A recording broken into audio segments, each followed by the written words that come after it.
Continuamos. Vamos entonces a la clase número 11 de lo que es dones del Espíritu. Nos toca ver dones de expresión oral. ¿Sí? Estamos hablando, recuérdese, de los dones del Espíritu. Y si el Espíritu está en usted, ¿sí? Todos estos dones están en usted.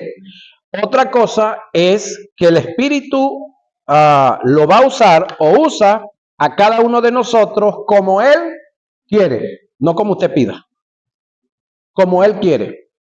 Entonces ahí nosotros tenemos que rendirnos. Ahí es donde cobra fuerza un hombre que le decía a los demás que Dios trabaja con muertos. Entonces mi deseo es que usted se muera. Para que Dios pueda trabajar con usted, pues, pero ese es usted. Para que Él vive en usted.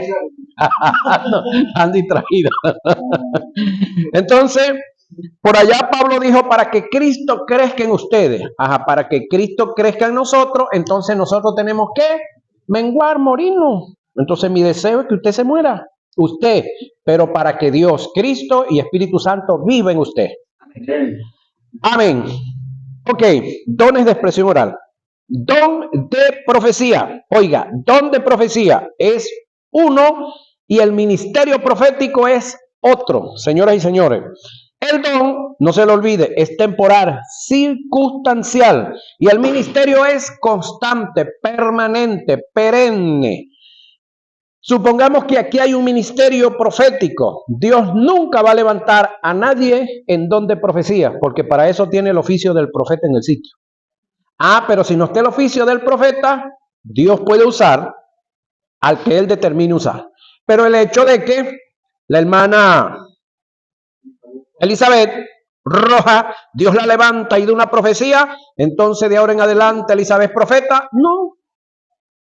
Fue usada como temporal, momentánea en ese momento. Entonces ella no debe creerse de ahora en adelante que es profeta y ahora todo el mundo tiene que respetarla como profeta.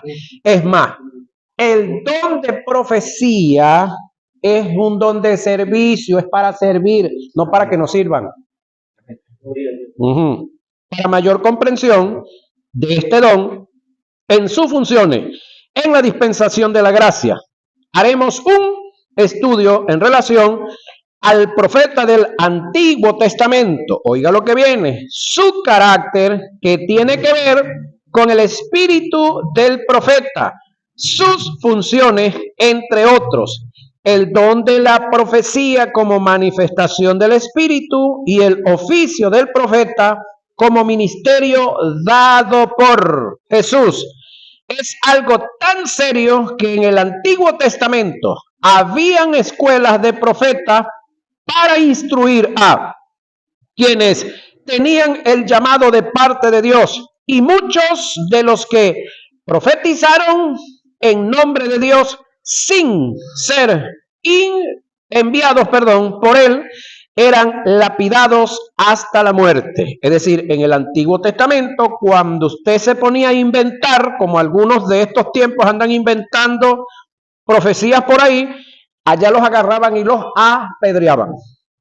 El detalle es que ahorita no hay quien tire piedra, por eso entonces todo el mundo, o algunos por ahí quieren andar profetizando y andar diciendo bromas. Como no hay quien tire piedra.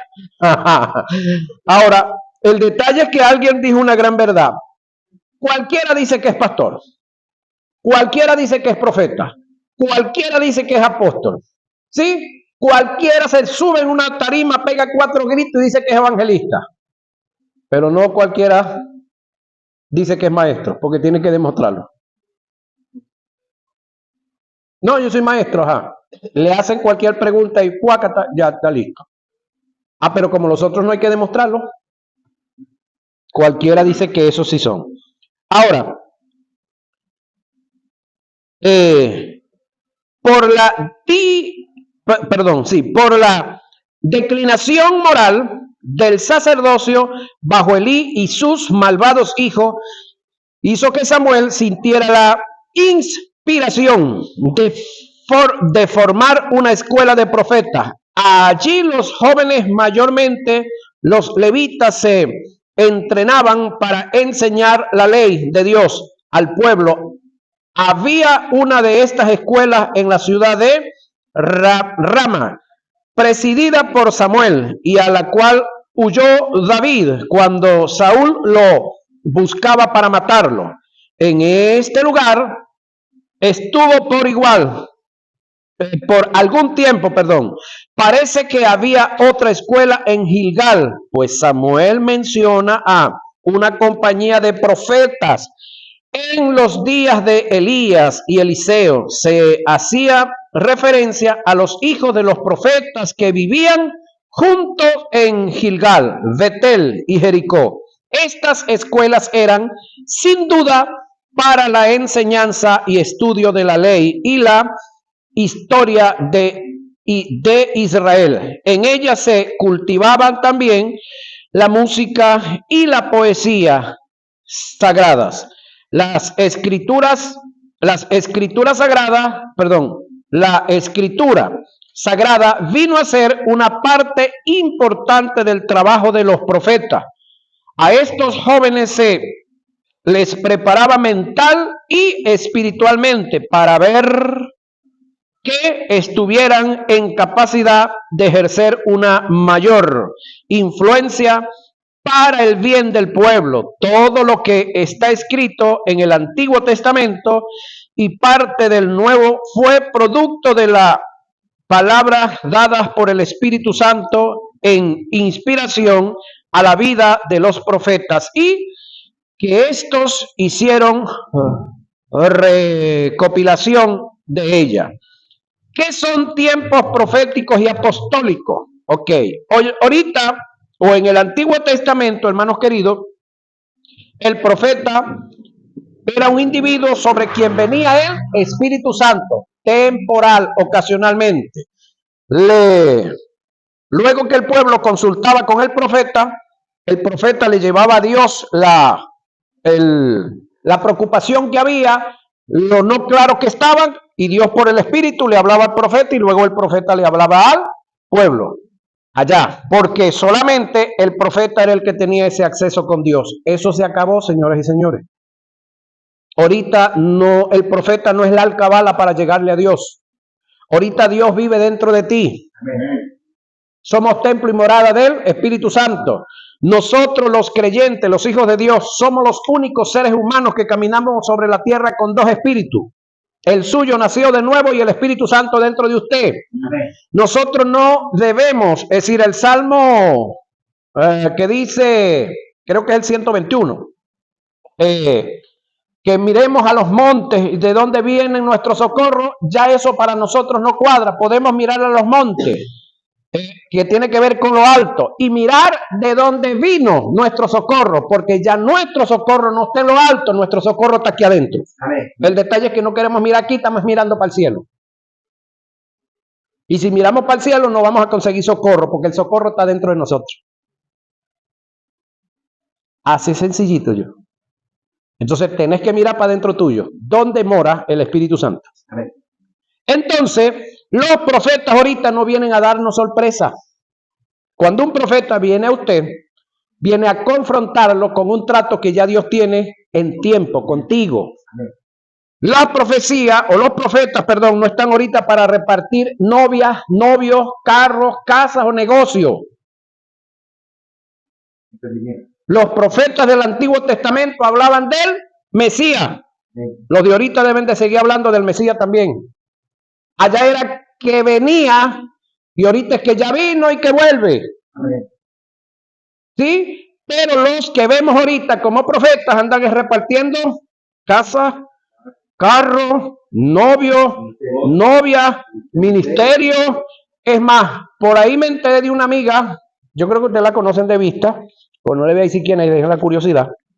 Fue a una iglesia y estando en la iglesia vino un hombre y se le acercó y le dice: así te dice el Espíritu, que tú eres la esposa que Dios tiene para mí. Y le dice la mujer, le dice la hermana al hombre: bueno, dígale al Espíritu Santo que hable con aquel hombre que está en el sonido, porque ese es mi esposo. Y era el profeta de la iglesia. Te puedes imaginar, si ese es el profeta, ¿cómo estaría el resto? Estamos hablando de aquí. Y no es un chiste, es una realidad. Yo la conozco, la mujer. Yo andaba con su esposo y era el que estaba en el sonido, porque el hombre es sonidista. Ajá, ajá. Ahora, ¿qué son tiempos proféticos y apostólicos? Bueno, la mayoría, por ahí que hablan de tiempos proféticos y apostólicos, no saben responder esta pregunta: ¿qué son tiempos proféticos y apostólicos? ¿Estamos nosotros en tiempos proféticos y apostólicos? Por supuesto, claro que sí. Todas las iglesias son proféticas y apostólicas. Todas. Así no le tengan escrito ahí, ni yo diga la iglesia profeta y apostólica Jesús el Altísimo. Así yo no diga eso, lo es. Claro.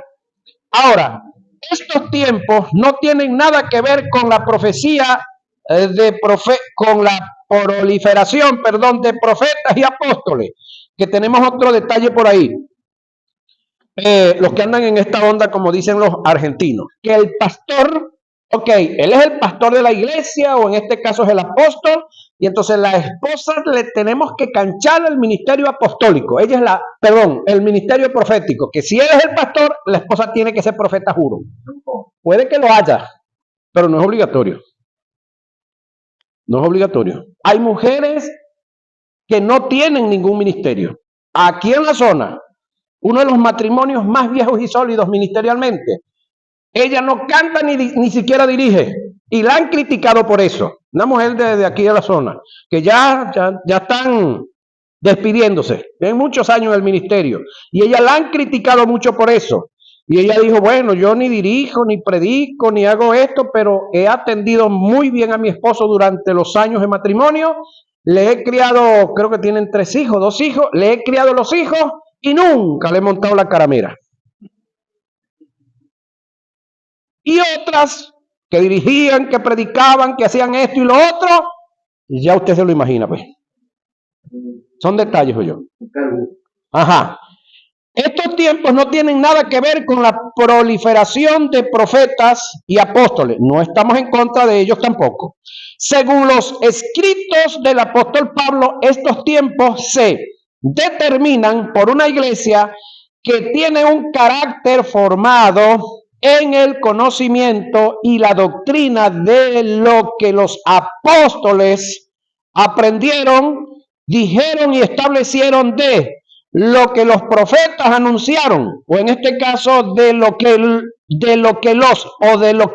ellos anunciaron, porque se refiere a un individuo que es Jesús, anunciaron en la antigüedad, aunado de lo que aprendieron de Jesús.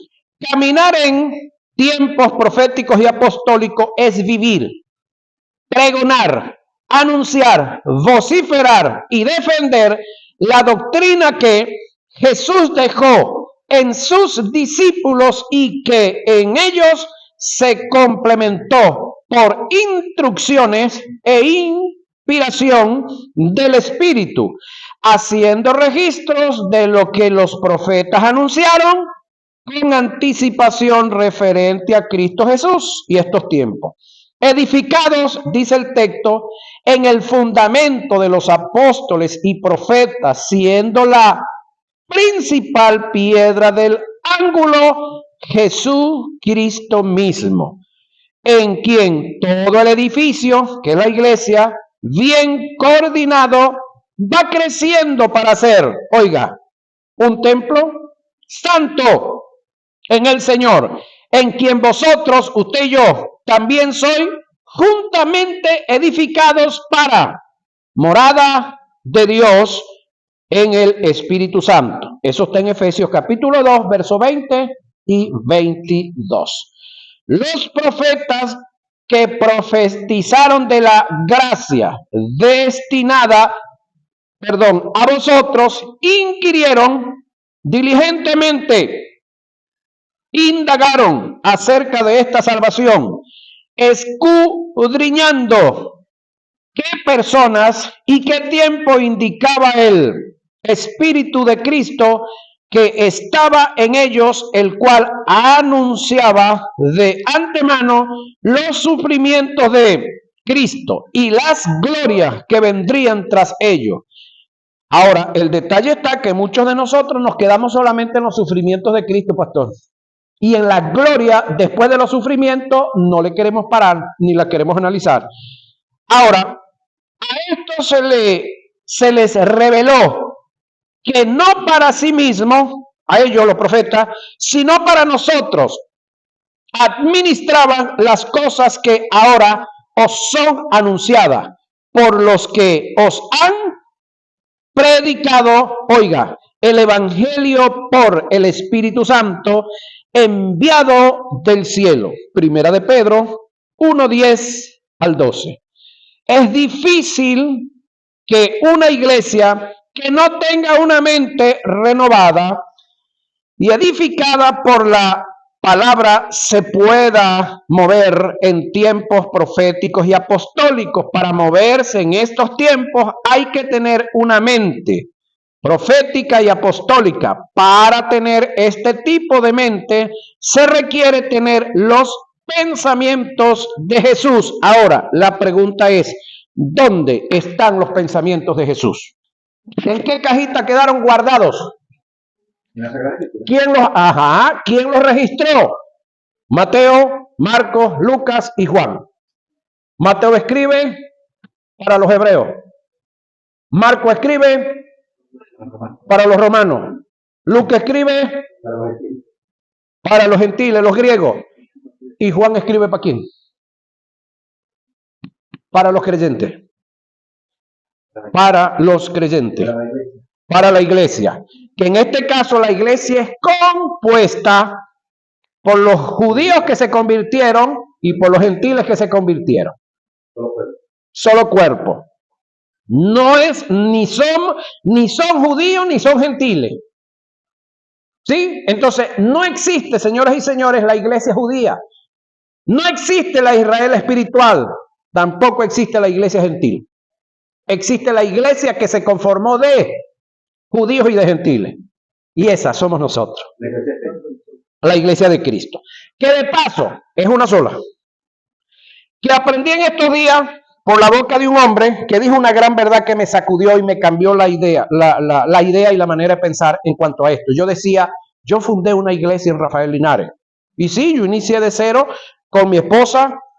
Cuando digo de cero, estoy hablando de mi esposa, pero ella era creyente. Cuando digo de la otra muchacha que nos acompañó, la esposa de un cuñado, ella sí se convierte, no, ya venía convertida, y mi cuñado también. Entonces, los que vinieron, algunos ya eran creyentes que andaban por ahí, así como decimos aquí en Lara, así medio rialengos, ¿no? Y se fueron unificando. Entonces, yo, pues me daba el tupé, como dicen los argentinos, de que fundé una iglesia, soy fundador. Y alguien dijo que la única iglesia que Jesucristo tiene, Él la fundó hace 2024 años y que nosotros no fundamos iglesias, sino que expandimos nuevas congregaciones de la única iglesia que es la que fundó Jesucristo.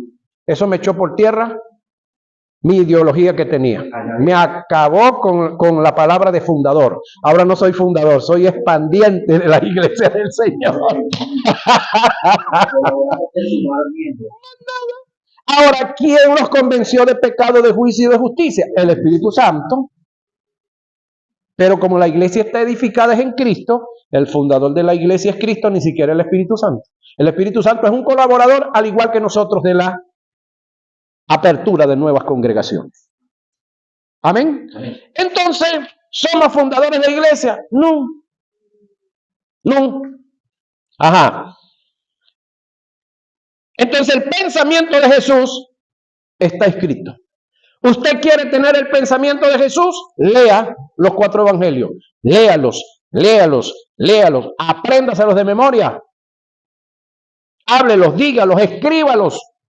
Téngalos por ahí escrito en la pared, escrito en el baño, escrito en el espejo, en el celular, que ahora es lo que más vemos. Antes lo que más veían las mujeres que era el espejo, por eso ponían ahí los escritos y la broma.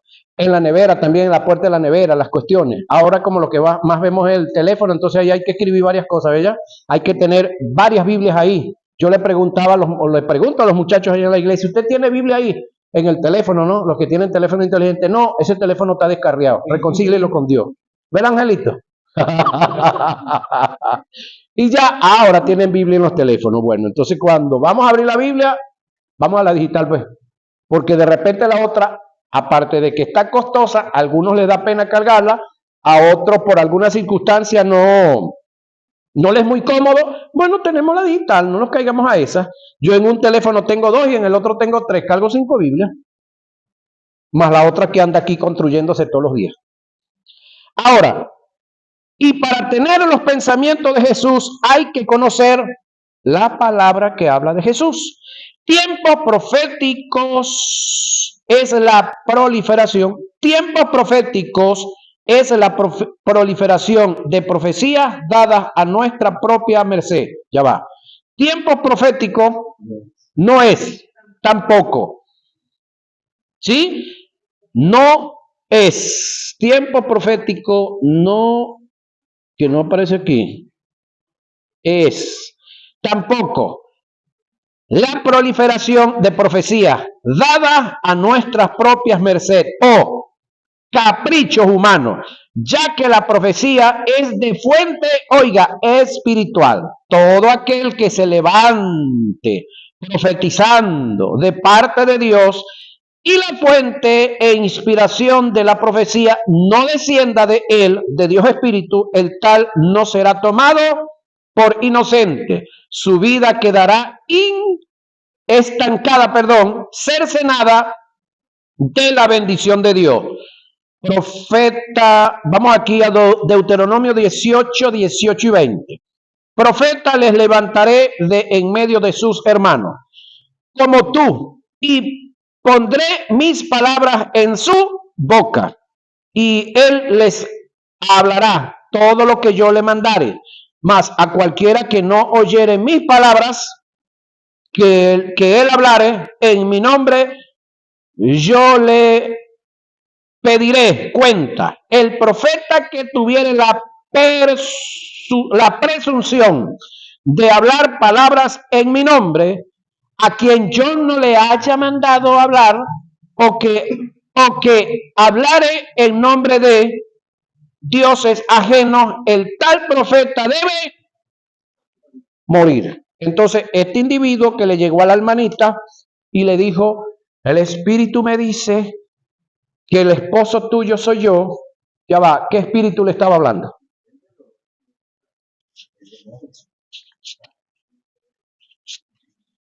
Entonces, ese hombre tendría que estar allá, en el Antiguo Testamento, apedreado.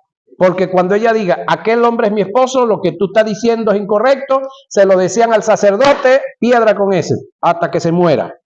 Si lo hacemos ahorita, imagínense cuánto habrá que planchar por ahí.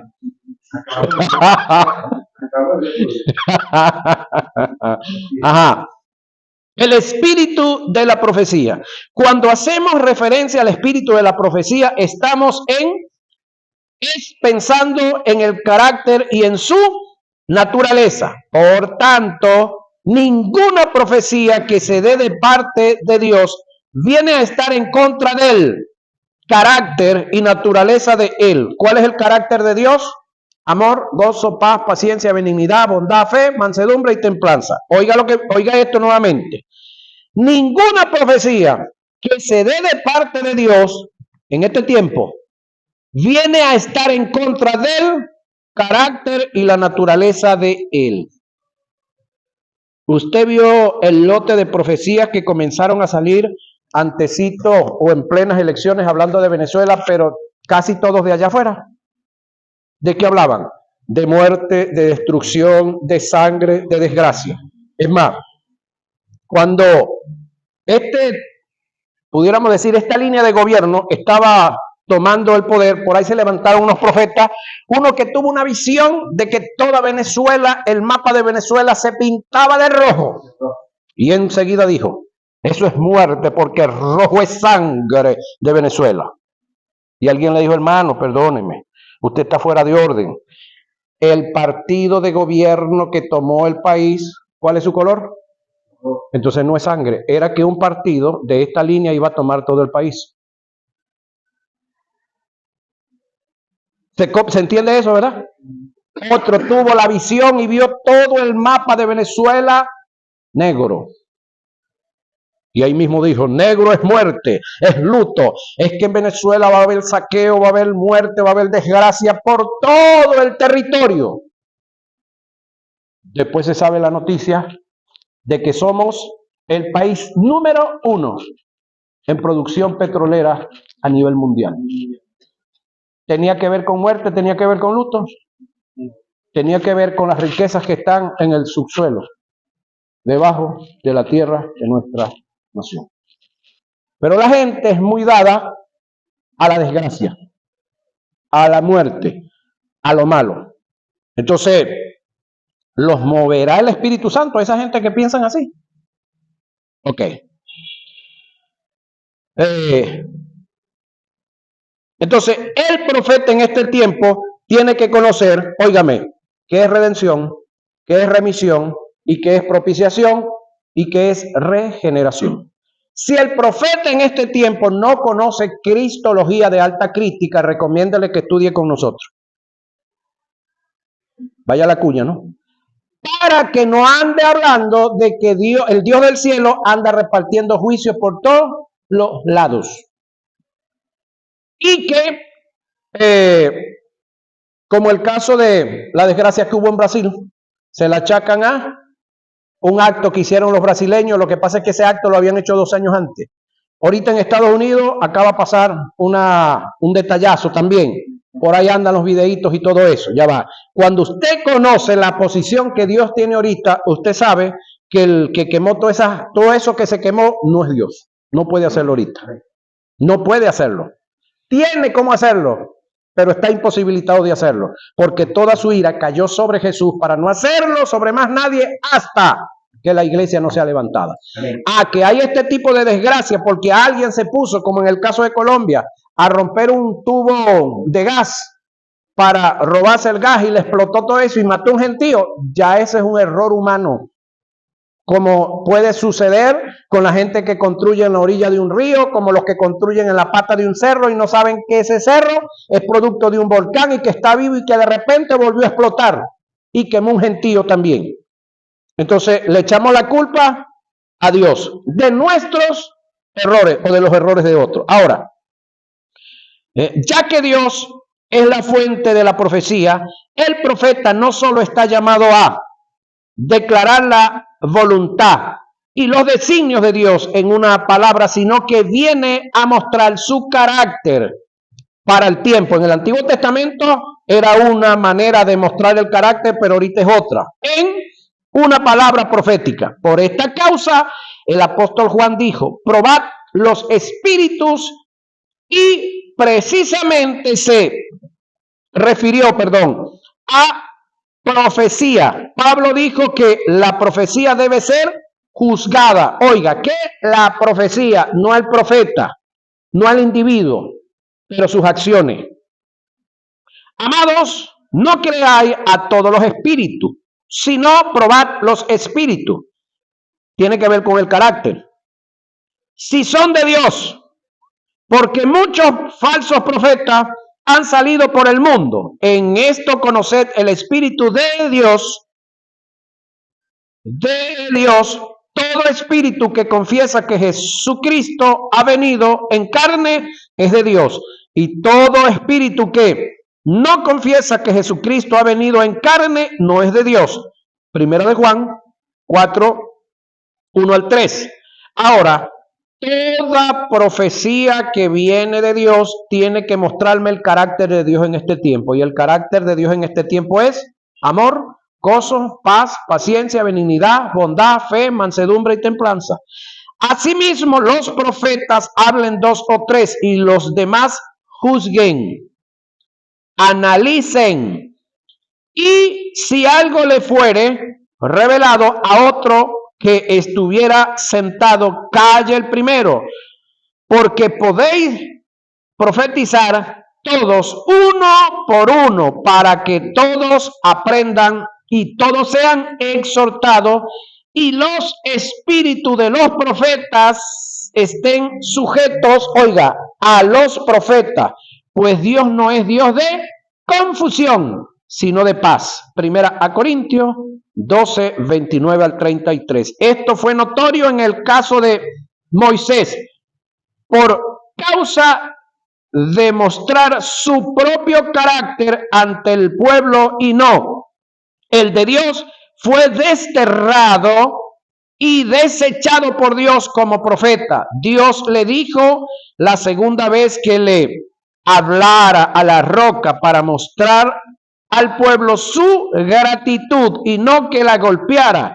Esto fue lo que Moisés hizo, mostrar al pueblo un supuesto enojo de parte de Dios. Y habló Jehová a Moisés diciendo, oiga, toma la vara y reúne la congregación, tú y Aarón, tú hermano, y habla, ¿y qué? Habla a la peña, a vista de ellos, y ella dará su agua, y les sacarás agua de la peña, y darás de beber a la congregación y a sus bestias. Entonces Moisés tomó la vara, aquí hay obediencia, hasta ahorita, ¿no? Delante de Jehová, como él le mandó, y reunió Moisés a Aarón y a la congregación, aquí hay obediencia también por ahora, delante de la peña, y les dijo, oíd ahora, rebeldes. Ya va, ¿qué pasó, Moisés? Te mandaron a exhortar al pueblo, rebelde, o os hemos de hacer salir agua de esta peña. Entonces alzó Moisés su mano y golpeó la peña con su vara 2 veces, y salieron muchas aguas, y bebió la congregación y sus bestias. Y Jehová dijo a Moisés y a Aarón, por cuanto no creísteis en mí para santificarme delante de los hijos de Israel, por tanto no meteréis esta congregación en la tierra que les he dado. Número 27 al 12. Es grave esto para Moisés. Sin embargo, Moisés cuando golpea la piedra, señoras y señores, está pecando. ¿Sí? Pero con todo y que estaba pecando no se detuvo el milagro, porque el milagro iba a favorecer ¿a quién? A un pueblo sediento y todos sus animales. El detalle está que el milagro se dio con todo y que Moisés está pecando. Entonces usted va a ver, si no lo ha visto, escúcheme, va a ver por manos de ministros que andan cometiendo diferentes tipos de pecado, va a haber milagro. Pero ellos van a tener problemas. Entonces, hay una materia que vamos a ver que aquí que se llama santidad genuina. Ahí vamos a ver que contra Dios se peca de 2 formas. O se peca contra su santidad o se peca contra su autoridad. En este caso, Moisés y Aarón están pecando contra la autoridad de Dios, no contra su santidad. Caso de David, todo lo contrario, pecó contra la santidad de Dios. Estos dos perdieron el ministerio y por consecuencia la vida. El otro ni pierde la vida ni pierde el ministerio. ¿Qué perdió? ¿Pudiera decir alguien los hijos? No, los tenía perdidos desde hace tiempo. Lo que pasa es que se manifestó lo que había en su casa. Es más, alguien dijo una gran verdad. Que el caso de que este niño que se enamoró de su hermana perdidamente, el caso de que él llevara su caso incluso a la violación, es porque nunca hubo una relación padre-hijo. Porque si hubiese habido una relación de padre e hijo, y este hijo le contara al padre lo que le estaba pasando, ¿qué crees tú que iba a hacer papá? Hablar con él, concientizarlo y podía hacer algo. Pero como el hombre se dedicó tanto al ministerio, al trabajo con el pueblo, olvidó la familia. Por lo tanto, la familia de David, muy especialmente sus hijos, carecían de un padre que formara el carácter de unos adolescentes, que económicamente lo tenían todo, pero les hacía falta algo, disciplina. He ahí la necesidad de el carácter de un hombre en una casa, muy especialmente para los varones. No es que una madre no puede criar los hijos, sí, pero el carácter de un hombre es muy necesario para los hijos. El ponerle freno, El decirles que no, así haya 500 naranjas en la nevera. No, eso déjelas ahí quietas. Papá, pero ¿por qué pichirre? ¿Por qué tacaño? ¿Por qué no puedo? Dije que no. Formar carácter, señoras y señores. Y después cuando usted decida, bueno, aquí hay 3, agarre. Formar carácter. Porque a veces los criamos así, con la canoa bajita, como se dice en el argot popular.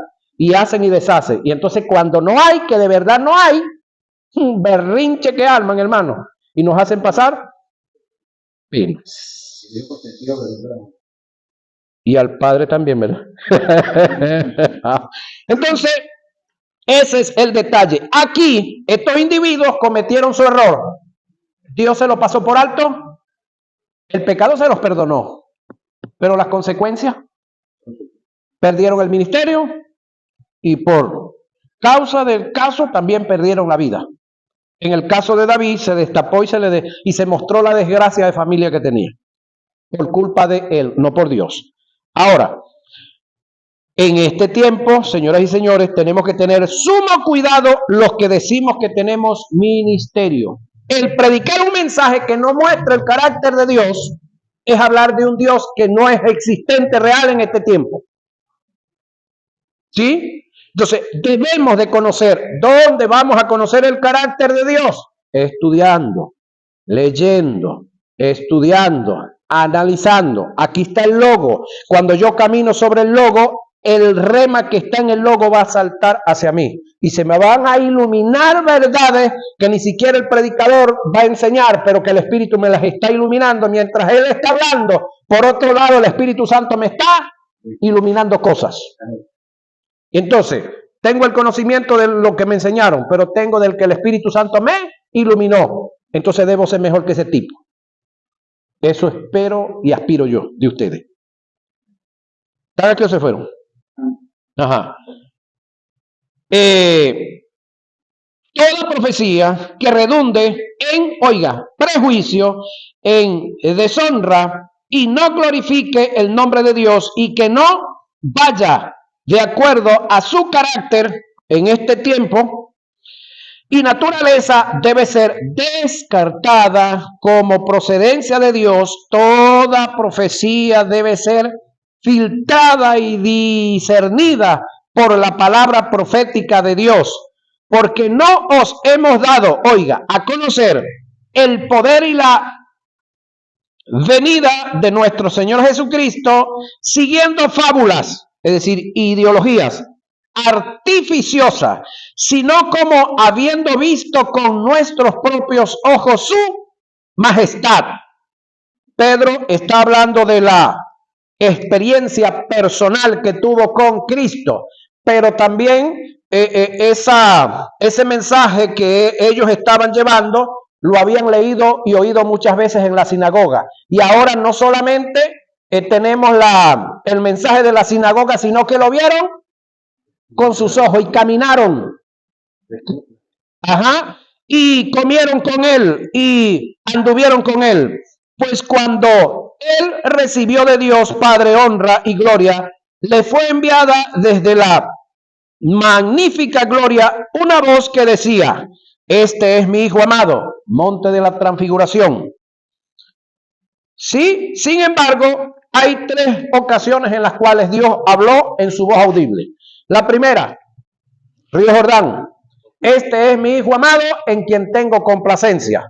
Ya va, pero en el monte de la transfiguración dice también: este es mi Hijo amado, pero no dice en quien tengo complacencia. ¿Sabe cómo dice? A él oír. ¿Por qué razón? Porque tenemos a Moisés, tenemos a Elías, y Pedro dice: quiero hacer 3 enramadas, Señor, una para ti, una para Moisés y una para Elías. Y la voz del cielo le dice: ni es Moisés ni es Elías, es mi Hijo amado al que hay que escuchar ahora. La representación de Moisés está en la ley. La representación de Elías, los profetas que profetizaron de él, pero todos profetizaron de él. Ahora ni es Moisés ni es Elías, es mi hijo, el profeta. Y el carácter de él cambió. Ahora, mi Hijo amado, en cual tengo complacencia. dice en el río, pero acá es a él oír. Y nosotros oímos esta voz enviada del cielo, aparte de los escritos, no, cuando estábamos con él en el monte santo. Tenemos también la palabra profética, mira esta, más segura, a la cual hacéis bien en estar atento, como a una antorcha que alumbra el lugar oscuro hasta que el día esclarezca y el núcleo de la mañana salga en vuestros corazones. Segunda de Pedro 1, 16 y 19. Ahora, la palabra más segura es la que está escrita, porque la oral se puede distorsionar, pero la escrita, escrito está. ¿Qué es un profeta? Era el ente encargado de recibir un mensaje de Dios y era responsable de transmitirlo a su destinatario. Ahora, escúcheme esto. En el Antiguo Testamento, como pueblo, teníamos una desventaja. ¿Cuál es la desventaja? Que no todo el mundo accedía a los escritos. Aparte de que era costoso, no todo el mundo sabía leer. Entonces, ahí es donde el profeta tenía una ventaja frente al pueblo, que el que tenía los escritos era él, y el que hablaba con Dios era él. Ahorita no hay esa, porque todos tenemos la Biblia. Amén. En todas las traducciones y versiones que hay. Y en todos nosotros está el Espíritu Santo. Mira la gran ventaja que tenemos nosotros como pueblo, en general. Ahora, como ministro, pues adquiere un poco más de conocimiento el que se dedica. El que decide invertir tiempo, invertir dinero, invertir en comprar los materiales, en tenerlos. Entonces, eso nos ayuda a ir adquiriendo un conocimiento y a no ser presa fácil de los habladores de oficio. Entonces, pasamos a ser no muy queridos, no muy apreciados por ellos. Ahora, el destinatario. Los profetas en el Antiguo Testamento no solo llevaban la palabra de Dios, sino que eran consultados, teniendo credibilidad y respaldo de parte de Dios en su revelación. Por esta causa eran llamados videntes. Estos profetas eran consultados por dos causas. La primera, por ser personas en quien reposaba el Espíritu Santo, de vez en cuando y de cuando en vez, en forma temporal. Y la segunda causa, por no estar la palabra escrita o el canon de Dios escrito como guía y dirección, como la tenemos en nuestros tiempos. Entonces, por lo tanto, ¿existen profetas en estos tiempos? Sí, pero no cumplen las mismas funciones de aquellos. Y el carácter de Dios, aquel, ahorita no es el mismo. ¿Por qué razón? Porque Jesús trajo un nuevo mandamiento que no estaba ya. Y si Jesús dice que es nuevo, es nuevo. Un nuevo mandamiento os traigo. ¿Cuál es ese nuevo mandamiento? Que os agapan los unos a los otros. Que agapan, no, que os agapan los unos a los otros.